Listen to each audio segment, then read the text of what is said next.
Tara samahan niyo ako sa isang lugar dito sa Camarines Norte na kilala sa tawag na Bitukang Manok. Bukas sisikatin ng araw, ngunit para lang sa may tiyaga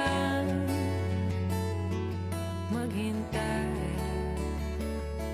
Kaya Guys, mula dito sa town proper ng Daet ay pabiyahe tayo ng around 22 kilometers papunta dun sa Bitukang Manok. So pabiyahe tayo guys papunta sa bayan ng Basud. Ang Bitukang Manok ay matatagpuan sa Barangay Tuaca, Basud, Camarines Norte. At kapag dito ka manggagaling sa Daet ay dadaan ka muna sa sentro ng Basud. So ito guys yung sentro ng Basud. So itong kanan is papunta ng Naga, Legazpi. Ito naman kaliwa is papunta yan ng Mokong. Yan, dyan tayo dumaan nung nakaraan. Diniretso mo yan, Kulasi na yun. Hanggang dun yan sa Barangay Lanot, kung saan tayo tumagos nung nakaraan. So may daan doon papunta ng Sipokot. Pati hindi maulan ngayon guys, ako pag vlog tayo. Isa sa mga barangay na madadaanan nyo ay ang Barangay Laniton, kung saan matatagpuan ang Pinaglibaanan Shrine.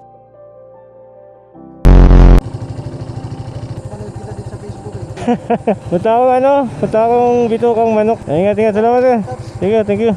Barangay San Felipe guys, San Felipe Elementary, and then sa likod niyan is yung high school.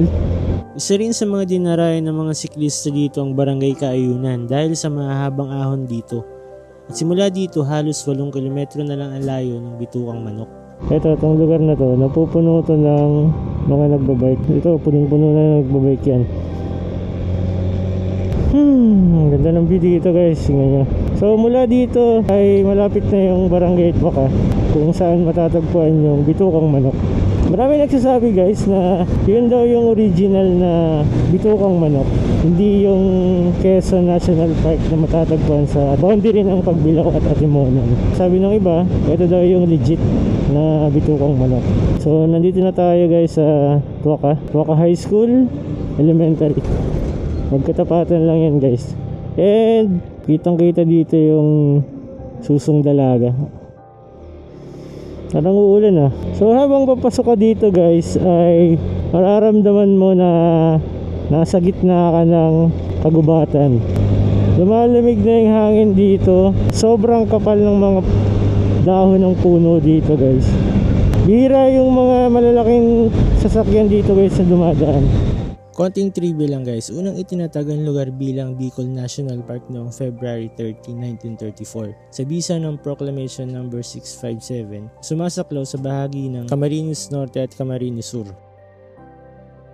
December 29, 2000, dito na nagbagong opisyal na designation. Sa Proclamation No. 431, idineklara ang dating Bicol National Park bilang protected area sa ilalim ng NIPAS at pinangalan ng Bicol Natural Park. Ang Bitukang Manok ay matatagpuan sa loob ng Bicol Natural Park. Tinawag itong Bitukang Manok dahil ang sunod-sunod na kurbada ng kalsada ay kahawig ng bituka ng manok. Ito ay napapaligiran ng kagubatan at kabundukan. Matagal nang kilala ang Bitukang Manok bilang isang kapansin-pansing bahagi ng ruta patungong Daet, Camarines Norte.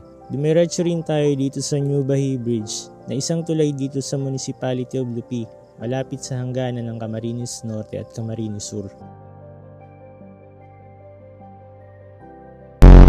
So, pabalik na tayo ng Daet guys. Mag-lomi muna tayo dito sa Lomi House. Tapos, dikitan na rin natin ng sticker. So, Lomi House. Nakakatapat siya ng Tuaca Barangay Hall. Yan, dito yan guys. Meron na kami dinikit dito dati, sticker. Ayan, di ko yan friends. So, dikitan natin to guys.